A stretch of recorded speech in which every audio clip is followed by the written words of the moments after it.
گلشن میں پھروں کہ سیر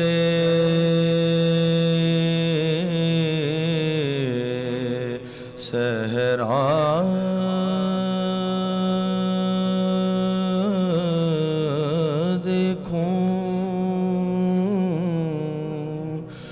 گلشن میں پھروں کہ سیر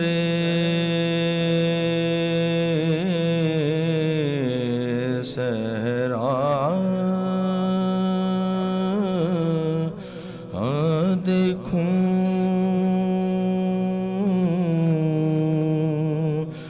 یا مدنوں کو دستو دریا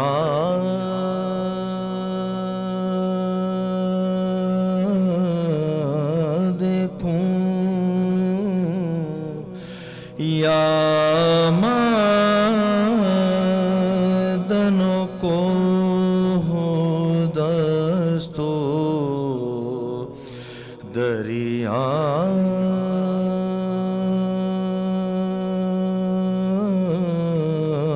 دیکھوں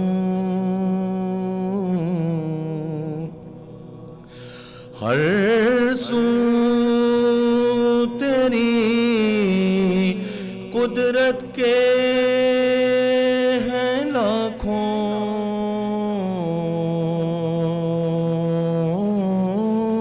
جلوے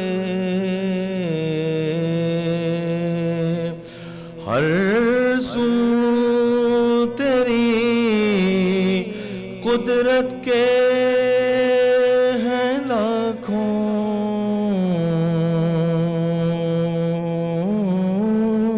جلوے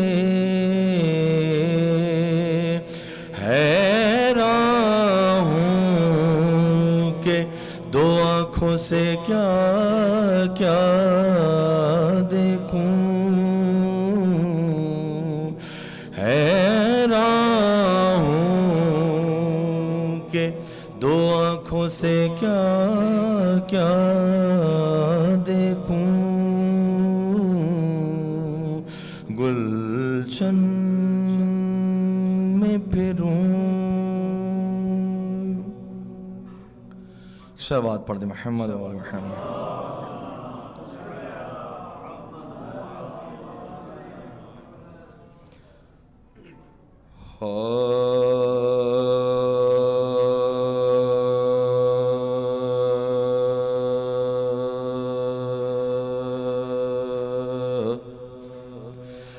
جب حر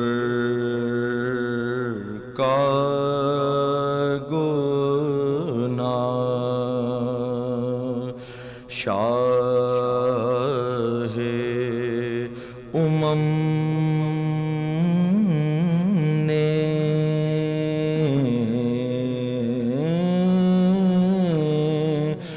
بخشا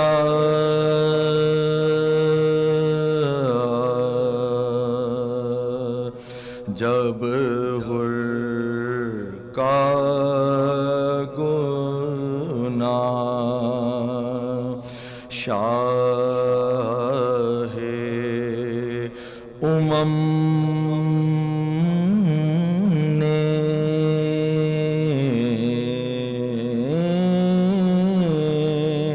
بخشا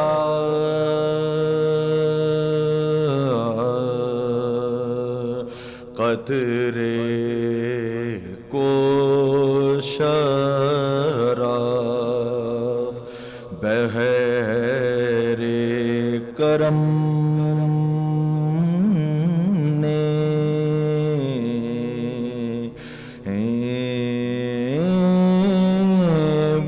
بخشا قطرے کو شرف بحر کرم نے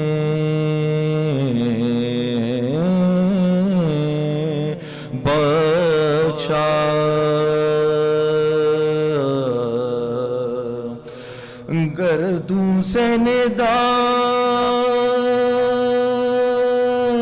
آئی کہ اے پیارے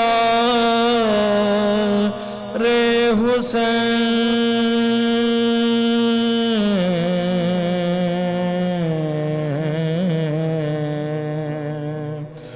گردوں سے ندا آئی کہ اے پیارے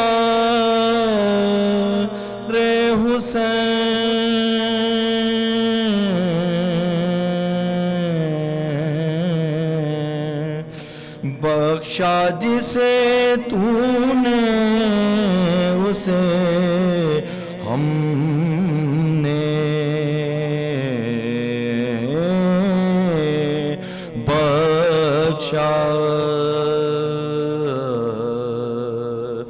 جب حر کا گناہ صلوات پڑھ دے محمد و آل محمد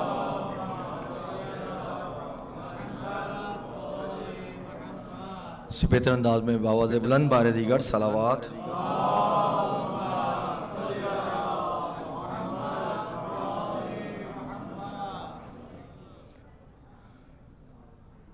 حر کی ایسی نہ کسی اور کو تقدیر ملی حر کی ایسی نہ کسی اور کو تقدیر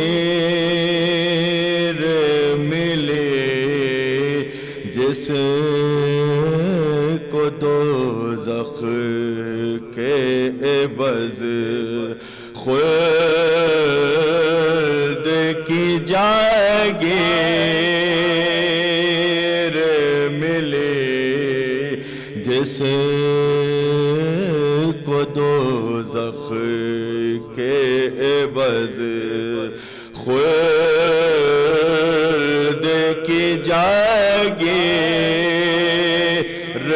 ملی حر کی ایسی ہائے پنج تر کر گئے ثابت جو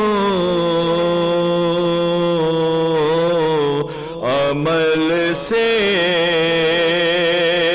اپنے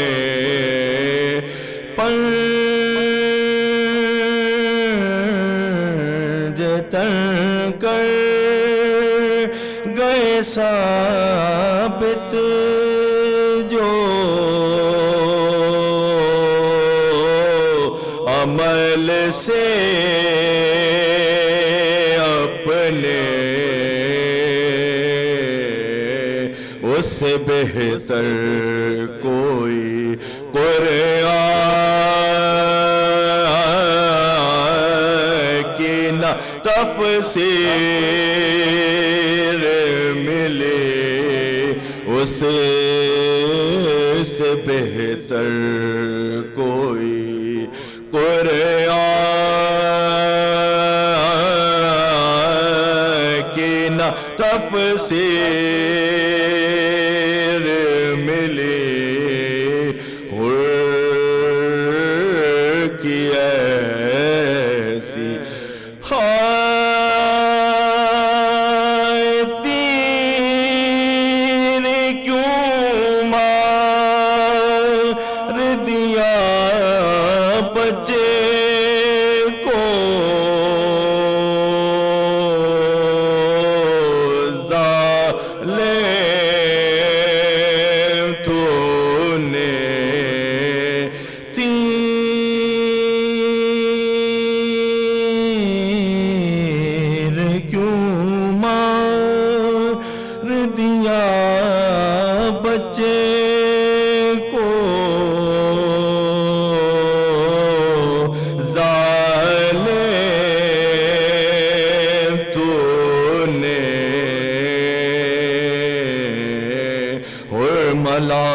کون سی بے شیر کی تقصیر ملے حر کی ایسی کوئی ایک بار مدینے میں نہ پہچان سکا کوئی ایک بار مدینے میں نہ پہچان سکا قید سے چھوٹ کے جب زینب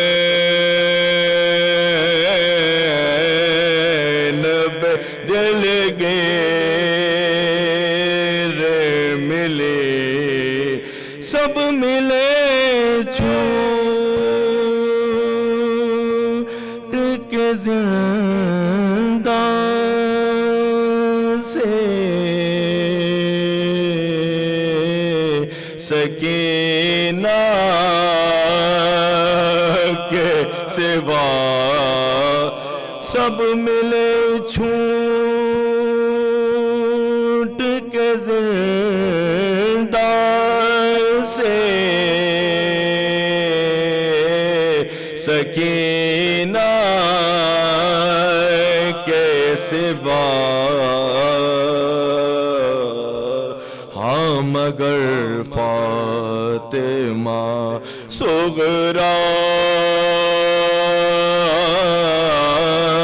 سے نہ ہم شیر ملے ہاں مگر فاطمہ صغریٰ سے نہ ہم شیر ملے جس کو دوزخ کے عوض خلد کی جاگیر ملے حر کی ایسی فاتحہ فاتحہ فاتحہ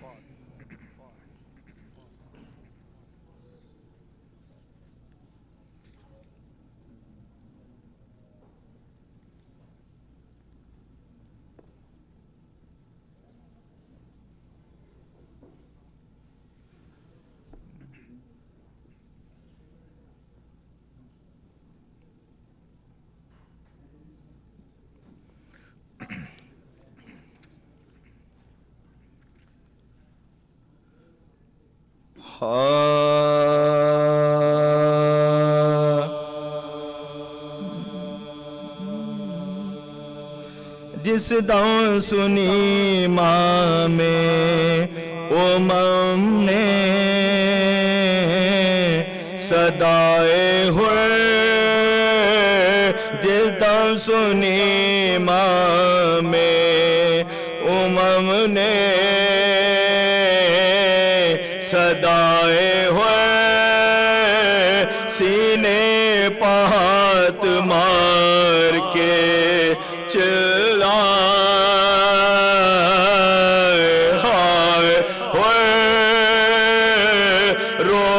کہا رفیقوں سے دیکھے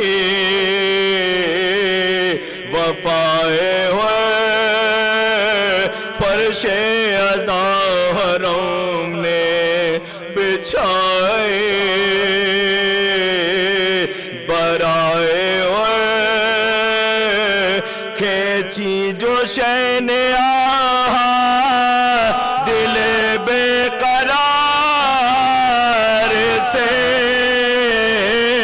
نکلی تڑا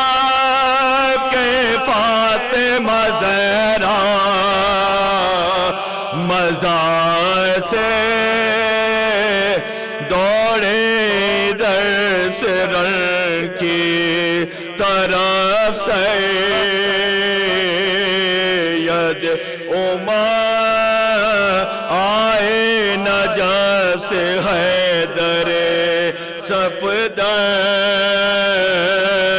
بچشم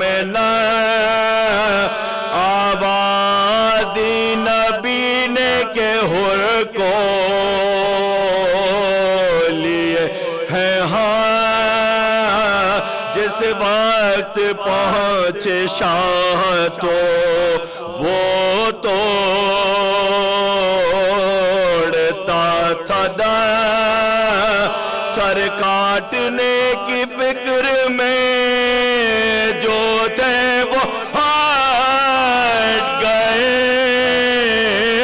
مہما سے آپ نے دوڑ کے حضرات لپٹ گئے مہما سے آپ نے دوڑ کے حضرات لپٹ گئے زانوں پہ رکھ لیا سر اور یہ بھائی حسین آیا ہے آہوش میں ذرا آنکھیں قدم پہ مل کے یہ بولا وہ باوفا مولا ہزار جان سے میں آپ پر فدا جن کے لیے زمین پر ملک سر جھکاتے ہیں وہ لوگ غد سے میرے لینے کو آتے ہیں زانوں پہ سر ہے آپ کے یا شاہ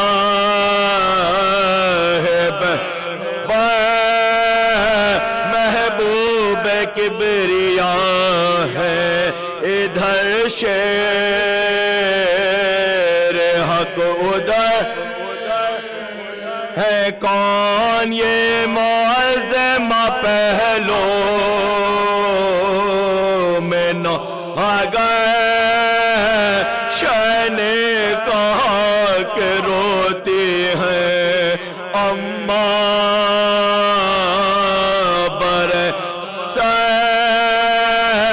تو حشر تک امام دو عالم کے ساتھ ہے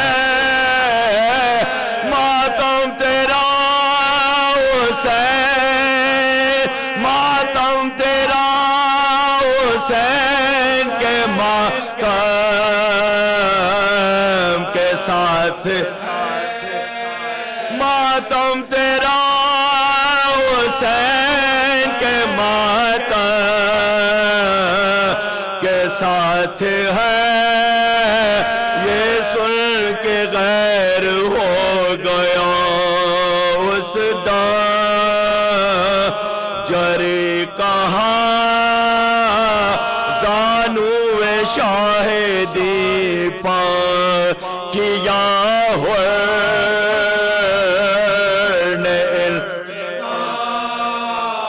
خیمے کے در پلاش کو لایا علی کلا سب بیبیوں نے کھول دیے نے سر کے بعد سب بیبیوں نے کھول دیے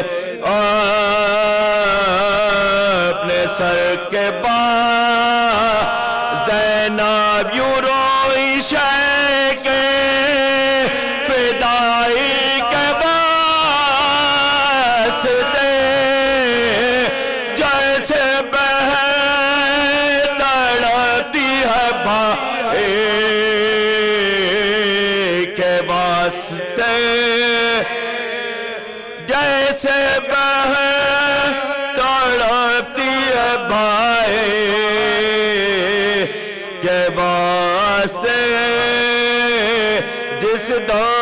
سنی امام امم نے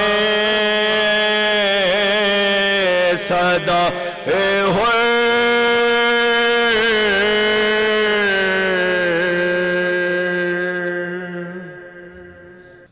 عزاداران سید الشہداء دنیا کے جس گوشے خطے مصروف عزاداری ہیں ان سب کی حفاظت کے لیے بآواز بلند صلوات۔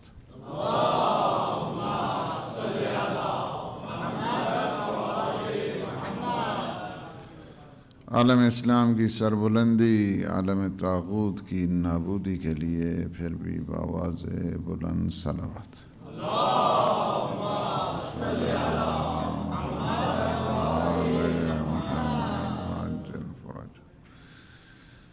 اعوذ باللہ من الشیطان الرجیم بسم اللہ الرحمن الرحیم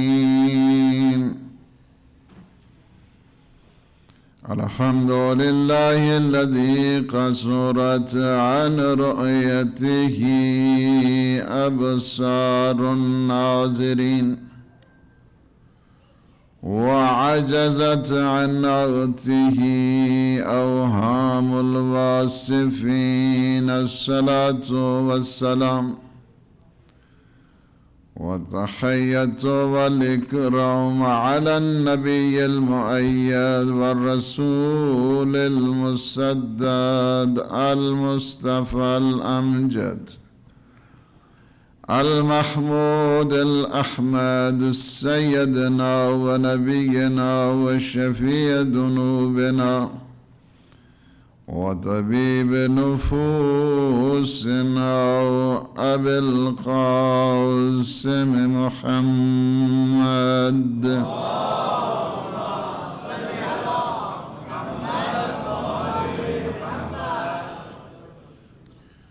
وعلى أهل بيته الطيبين الطاهرين المعصومين المنتجبين الهداة المهديين السيما بقية الله في العالمين روحي وأرواح العالمين لتروا بمقدمه الفدا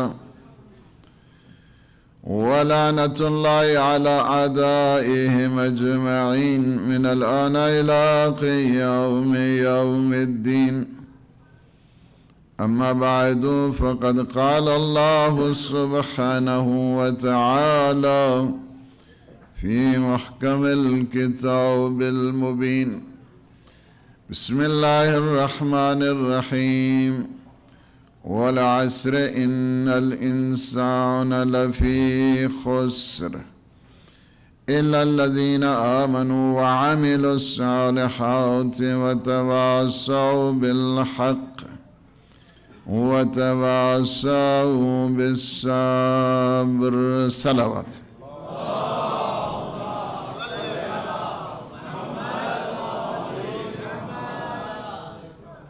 اللہ سبحانہ وتعالی آپ سب کی توفیقات خیر میں اضافہ فرمائے، صحت اور سلامتی عنایت فرمائے، آفتوں مصیبتوں سے بچائے، اور یہ مولا کا جو ذکر ہے اور مولا کی عزاداری ہے نصیب فرمائے۔ سورہ مبارک عصر پہ ہماری گفتگو ہے، اور والعصر جس کا آغاز ہے۔ والعصر اللہ نے قسم کھائی ہے، عصر کی قسم ہے۔ اللہ نے بہت ساری قسمیں قرآن میں کھائی ہیں، بہت ساری قسمیں۔ عصر کی بھی قسم ہے، ظہر کی بھی قسم ہے، شب کی بھی قسم ہے، فجر کی بھی قسم ہے، سورج کی بھی قسم کھائی، چاند کی بھی اللہ نے قسم کھائی، دن کی اللہ نے قسم کھائی، رات کی اللہ نے قسم کھائی۔ والشمس وضحاها واللیل اذا سجاها والنہار اذا جلاها واللیل اذا یغشا، یہ ساری کی ساری اللہ نے جو ہے نا وہ قسمیں کھائیں. والفجر ولیال عشر والشفع والوتر واللیل اذا یسر هل فی ذلک قسم لذی حجر الم تر کیف فعل ربک بعاد ارم ذات العماد التی لم یخلق مثلها فی البلاد وثمود الذین جابوا الصخر بالواد وفرعون ذی الاوتاد الذین طغوا فی البلاد فاکثروا فیہا الفساد فصب علیہم ربک صوت عذاب ان ربک لبالمرصاد والضحی واللیل اذا سجا والشمس والقمر. ساری اللہ نے جو قسمیں اٹھائی ہیں، زور کی قسم ہے، شب کی قسم ہے، فجر کی قسم ہے، اسی طرح اللہ نے زمانوں کے ساتھ ساتھ مکان کی بھی قسم اٹھائی ہے. لا اقسم بہذا البلد وانت حل بہذا البلد ووالد وما ولد لقد خلقنا الانسان فی کبد ایحسب ان لن یقدر علیہ احد ایحسب الانسان ان لن یقدر علیہ. اللہ نے جو یہ قسمیں اٹھائی ہیں، خواہ وہ زمان کی ہے یا وہ مکان کی ہے. زمان اور مکان کا کیا مفہوم ہے؟ جب تک اس قسم کا تعلق انسان کو سمجھ نہیں آئے گا، اس وقت تک اللہ کی جو قسم ہے اس کا مفہوم بھی سمجھ نہیں آئے گا. ورنہ زمانے کی قسم یا مکان کی قسم، اس کا تو کوئی مفہوم نہیں بنتا ہے. اور یہ بات بھی ہم سب کے لیے واضح ہو گئی ہے. کون سی بات؟ کہ غیر خدا کی قسم کھانا شرک نہیں ہے، اللہ نے خود سکھایا ہے. والشمس، جی والشمس، شمس جو ہے اللہ نے شمس کو خدا توڑا ہے. والضحی، زور کی قسم اللہ نے کھائی ہے، زور جو ہے نا وہ خدا تو نہیں ہے. والفجر واللیال عشر، 10 راتوں کی بھی قسم ہے، فجر کی بھی قسم ہے. تو اس کا مطلب یہ خدا نہیں ہے. لا اقسم بہذا البلد، اس شہر کی قسم ہے، شہر بھی خدا نہیں ہے. تو خدا کے علاوہ دوسری چیزوں کی قسم کھانا شرک نہ ہے، نہ ہی کوئی بدعت ہے. اس وجہ سے کہ اگر یہ شرک اور بدعت ہوتا تو پھر اللہ خود ہمیں سکھا رہا ہے کہ تم بھی شرک کیا کرو اور بدعت کیا کرو. بات یہ ہے کہ زمانے کی جو قسم ہے یا جو مکان کی قسم ہے، اس کے تعلق کو دیکھا جائے گا کہ جس کی وجہ سے اللہ نے قسم کھائی ہے. قسم کے لائق بنی ہے، کیا بات ہے، کیا چیز ہے، وہ کون سی چیز ہے کہ جس کا تعلق جوڑ جاننے سے یہ چیز محترم ہو گئی ہے، یہ چیز اس میں جلالت آ گئی ہے، اس چیز میں عظمت آ گئی ہے. وہ چیز کیا ہے؟ اللہ نے جو قسم کھائی ہے کہ لا اقسم بہذا البلد، مجھے اس شہر کی قسم ہے. شہر کی قسم کے کیا مطلب ہے؟ اللہ نے اس کی وجہ بھی بتا دی ساتھ ساتھ. فرمایا لا اقسم بہذا البلد، مجھے قسم ہے اس بلد کی، اس شہر کی قسم، اس بستی کی قسم ہے. اس شہر کی قسم کیوں ہے؟ وَأَنْتَ حِلٌّ بِهَذَا الْبَلَدِ، چونکہ حبیب آپ اس شہر میں ہیں تو میں قسم کھا رہا ہوں. ویسے اس قسم میں کوئی تصور نہیں ہے. تصور تب بنتا ہے جب اس کے تعلق کو جوڑا جاتا ہے. اللہ نے جو زور کی قسم کھائی ہے تو زور کے اس تعلق کو جوڑنا پڑے گا کہ ایک بھائی دوسرے بھائی کے ہاتھ کو بلند کر کے کہتا ہے من کنت مولا فہذا علی مولا.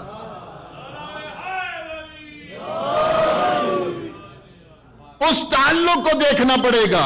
اللہ نے جو رات کی قسم کھائی ہے، رات کی قسم ایسے نہیں ہے بلکہ رات کی قسم اس لیے کھائی ہے کہ ایک بھائی دوسرے بھائی پہ قربان ہو رہا ہے. اس وجہ سے اللہ نے قسم کھائی ہے رات کی. ورنہ رات کا کیا مفہوم ہے؟ ایک بھائی کہتا ہے کہ میں جا رہا ہوں، دوسرا بھائی یہ نہیں کہتا ہے. دوسرا بھائی یہ کہتا ہے کہ کیا میرے سو جانے سے آپ کی جان بچ جائے گی؟ اللہ نے اس رات کی قسم اٹھائی ہے کس کے تعلق کو؟ کہ جو اپنے نفس کو اللہ کی رضا کی خاطر بیچ دیتا ہے، اس رات کی قسم ہے۔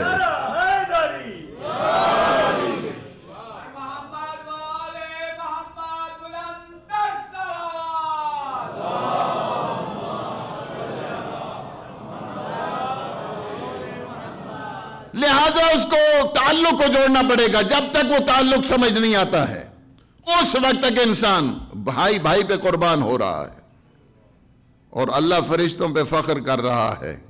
تم نے دیکھا ہے ایسا بھائی کہ جو دوسرے بھائی پہ قربان ہو جائے؟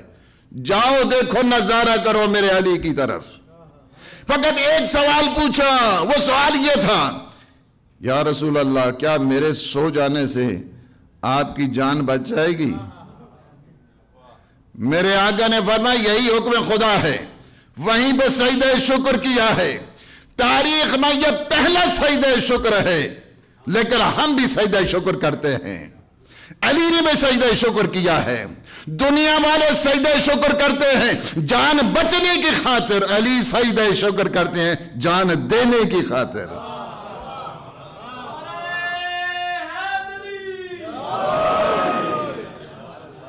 سب سے پہلا سجدہ شکر ہے تاریخ میں، سب سے پہلا سجدہ شکر ہے جان دی جا رہی ہے حضور کے کہنے پر، یہ پہلا سجدہ شکر ہے۔ لہذا قسم کا اس تصور کو، اس تعلق کو دیکھنا پڑے گا کہ قسم کس بنیاد کے اوپر کھائی جا رہی ہے۔ یہ ساری مثالیں میں نے اس لیے آپ کو دی ہیں تاکہ اس قسم کو جو تصور ہے اسے سمجھا جائے کہ اللہ نے اتنی جو قسمیں کھائی ہیں، 100 سے زیادہ اللہ نے قسمیں کھائی ہیں، غیر خدا کی قسم اللہ نے کھائی ہے۔ یہ اس کا مفہوم جو ہے نا وہ کیا بنتا ہے؟ لہذا اس کے تعلق کو جب تک نہیں جوڑو گے اس وقت تک قسم کا جو مفہوم ہے وہ سمجھ نہیں آتا۔ اب یہاں کے اوپر اللہ کہتے ہیں کہ والعصر، عصر کی جو ہے نا قسم ہے، عصر کو اللہ نے گواہ بنا دی ہے۔ عصر کی کیوں قسم ہے؟ عصر کی کیا عصر سے مراد یہ جو نماز عصر ہے وہ مراد ہے، یا عصر سے مراد زمانہ ہے وہ عصر مراد ہے؟ وہ عصر سے مفہوم کیا ہے؟ یہ ایک ایک معنی ہم آپ کو ہر روز بتائیں گے کہ عصر کا کیا معنی ہے۔ عصر کا جو مفہوم ہے ایک، اس تعلق کو جوڑا جائے گا۔ یہ ساری حدیثیں ہیں۔ ایک عصر کا جو مفہوم ہے، اسی وجہ سے حضور فرماتے ہیں نزلت، یہ جو سورہ ہے نا نازل ہوئی ہے، یہ فی علی، علی کی شان میں نازل ہوئی ہے۔ یہ سورہ عصر جو ہے علی کی شان میں نازل ہوئی ہے۔ اس کا ایک مفہوم کیا ہے؟ ایک مفہوم ولایت امیر المؤمنین ہے۔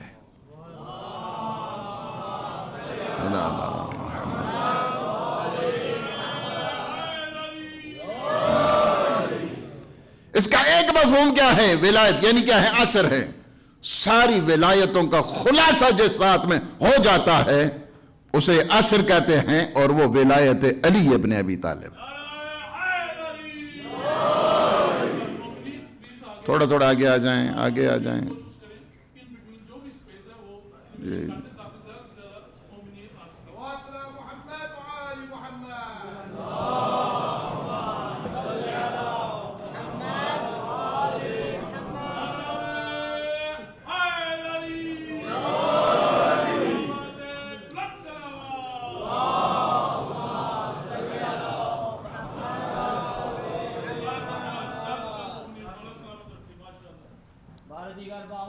بلند صلوات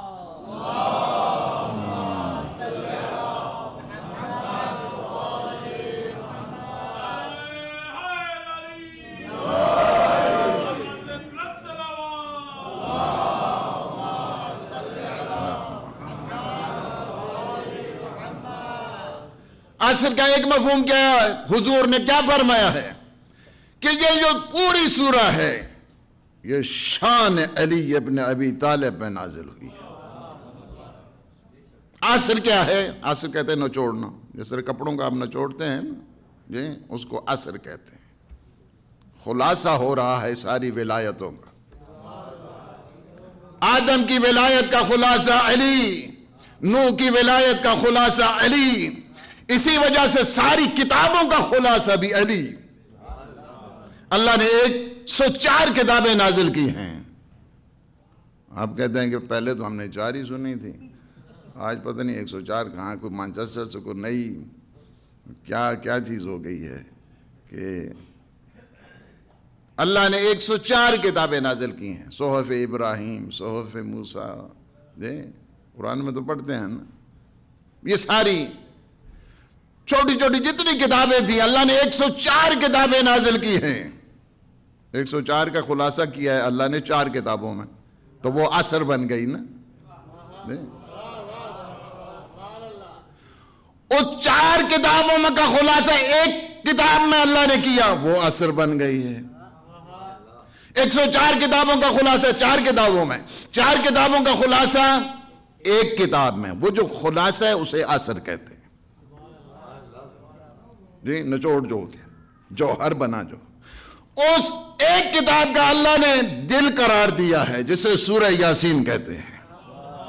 سورہ یاسین دل ہے پورے قرآن کا، اور وہ خلاصہ سارے قرآن کا بن جاتا ہے سورہ مبارک حمد میں، سورہ فاتحۃ الکتاب میں۔ ساری کی ساری جتنی کتابیں ہیں 104 کتابوں کا خلاصہ بن جاتا ہے سورہ حمد میں، سورہ فاتحۃ الکتاب جس کو کہتے ہیں۔ سورہ حمد کا خلاصہ بسم اللہ میں بن جاتا ہے، بسم اللہ کا خلاصہ بائے بسم اللہ میں بنتا ہے، بائے بسم اللہ علی ابن ابی طالب ہے۔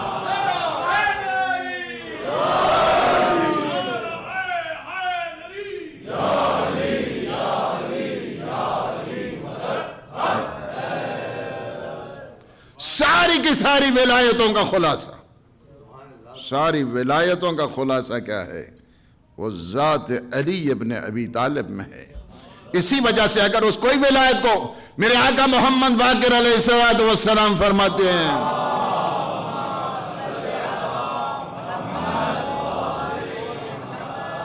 فرماتے ہیں بنی الاسلام علی خمسین، اسلام کی جو بنیاد ہے، فاؤنڈیشن ہے، بیسز ہے، جو اسلام کے جو فنڈامنٹلز ہیں، فاؤنڈیشن جو اسلام کی ہے، بنی الاسلام علی خمسین، 5 چیزوں کا ہے اسلام کی بنیاد۔ الصلاۃ، نماز پر ہے، روزے پر ہے، حج پر ہے، زکوٰۃ پر ہے، الولایہ، ولایت پر ہے۔ راوی پوچھتا ہے کہ فرزند رسول بتائیے ان میں سب سے افضل کیا ہے؟ فرمایا ان میں سب سے افضل الولایہ، ولایت ہے ان میں سب سے افضل۔ فَإِنَّهَا مِفْتَاحُهُنَّ، ولایت کیا ہے؟ ان سب کی چابی ہے، چابی ہے ان سب کی۔ اگر دروازہ باہر بند ہو جائے اور چابی لگا دی جائے، مجلس تھوڑی سن سکتے ہیں وہ باہر سے جب تک چابی نہیں ہوگی۔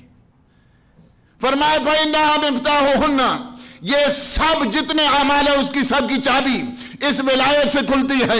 وہ نماز نہیں بنتی ہے جس میں ولایت نہیں ہوتی، وہ روزہ نہیں بنتا ہے جس میں ولایت نہیں ہوتی، وہ حج نہیں بنتا ہے جس میں ولایت نہیں ہوتی، وہ زکوٰۃ نہیں بنتی ہے جس میں ولایت نہیں ہوتی۔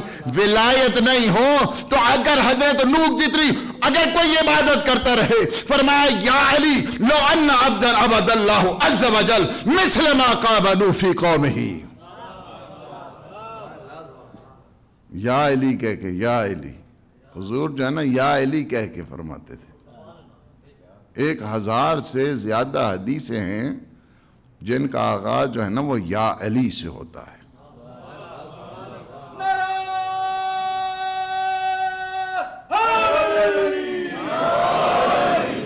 یا علی سے ہوتا ہے، یا علی، یا علی انت منی بمنزلت ہارون من موسیٰ، علی تیری مثال مجھ سے ایسی جس طرح ہارون اور موسیٰ کے ساتھ تھی۔ یا علی لو ان عبدا عبد اللہ عز وجل مثل ما قام نوح فی قومہ، اے علی کوئی اتنی عبادت کرے جتنی حضرت نوح نے اپنی قوم میں کی ہے۔ 950 سال تبلیغ کی ہے، 950 سال،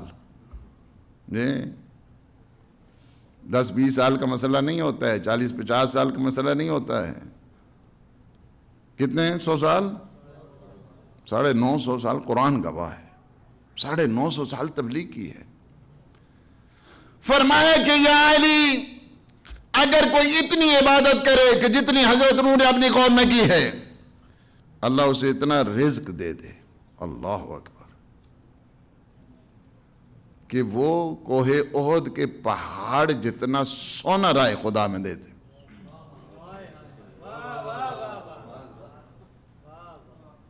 چھٹانک 2 چھٹانک تولوں کا مسئلہ نہیں ہے یہاں پہ، کلو کا بھی مسئلہ نہیں ہے. یہاں پہ پورا پہاڑ جو ہے نا سونے کا، وہ راہ خدا میں خرچ کر دے.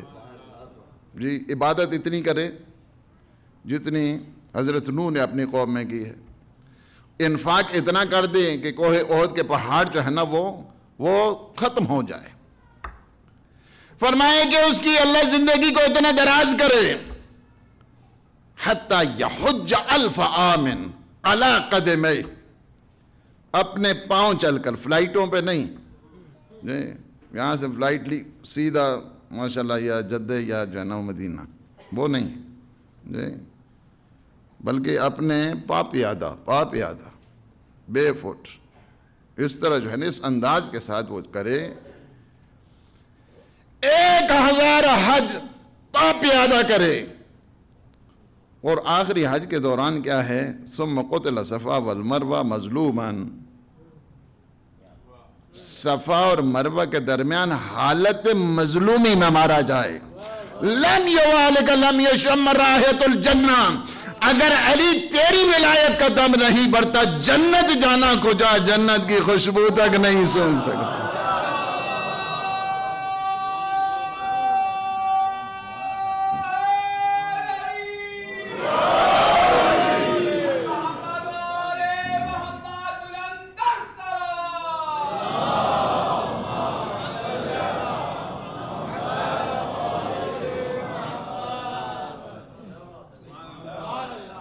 لہذا وہ عبادت نہیں بنا کرتی ہے، وہ عبادت نہیں بنا کرتی ہے جس میں ولایت امیر المؤمنین نہیں ہوتی. اس وجہ سے کہ ولایتوں کا خلاصہ العصر ہے. والعصر یعنی ولایت کو گواہ بنا کے کہا ہے اللہ نے، ولایت کو گواہ بنا کے اللہ نے کہا ہے، قسم ہے مجھے. اسی وجہ سے کچھ آدمی کھا رہے تھے نا بڑا ماشاءاللہ، کیونکہ بعض اوقات جو ہے نا وہ نماز کو آخری نماز نہیں سمجھتے ہیں بلکہ کھانے کو اپنا آخری کھانا سمجھ کے. تو امام موجود ہیں اور ایک آدمی کہتا ہے کہ نہیں ذرا سنبھل کے کھائیں. لَتُسْأَلُنَّ يَوْمَئِذٍ عَنِ النَّعِيمِ، ایسا نہیں کھانا چاہیے، سنبھل کے کھائیں، آرام سے کھائیں. جی کل ان کے متعلق پوچھا جائے گا، ان نعمتوں کے متعلق، یہ جو دسترخوان کے اوپر لگی ہیں ان کے متعلق پوچھا جائے گا. میرے مولا فرماتے ہیں، چھٹے آقا فرماتے ہیں ان نعمتوں کے بارے میں نہیں پوچھا جائے گا بلکہ میری جد کی ولایت کے بارے میں پوچھا جائے گا.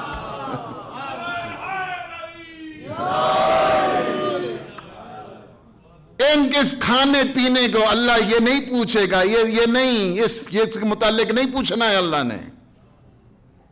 لَتُسْأَلُنَّ يَوْمَئِذٍ عَنِ النَّعِيمِ، سب سے بڑی نعمت اس کائنات کی، سب سے بڑی نعمت اس کائنات کی وہ ولایت امیر المؤمنین.